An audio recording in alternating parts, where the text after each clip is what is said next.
In this video, we're going to go over how to make a frequency polygon in Excel Online.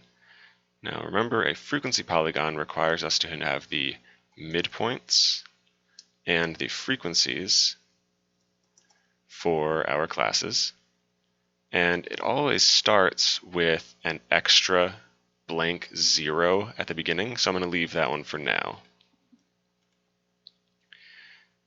But to find the actual midpoints, we're going to go ahead and essentially find the average of the starting and ending for each class. So we're going to add together 100 plus 106.2 and then divide that by 2.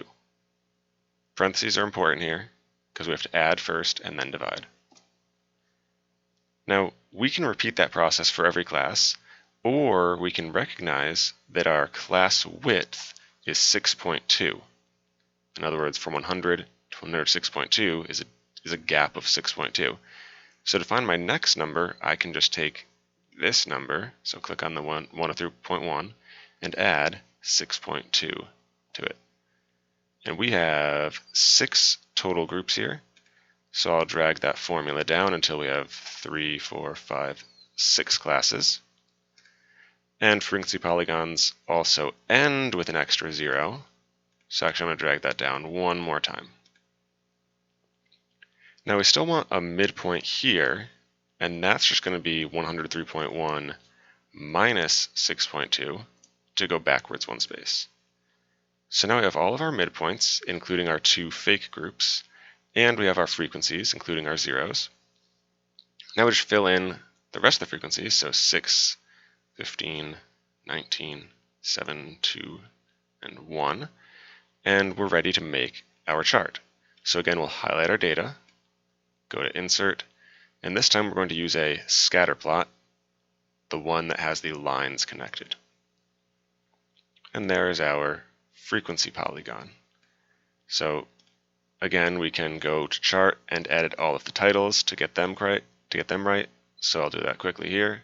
We can edit our chart title, and we can go ahead and call this the record high temperatures again.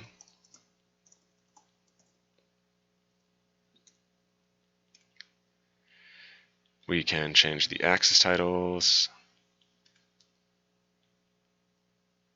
It's the temperatures in Fahrenheit.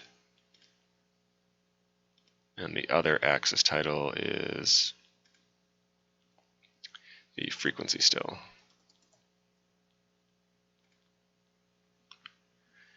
Now you'll notice that right now we have a legend for our data set, but we don't actually need that because there's only one thing on here. So if you want to, you can go ahead and turn off the legend and that one will go away.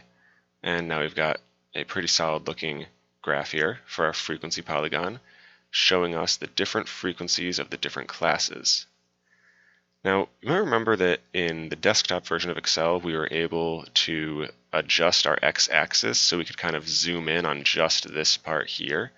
That's not an option in Excel Online, so we're kind of stuck with this, even though it's not as pretty as we might like it to be, and there's a bunch of blank space on the left side of the graph.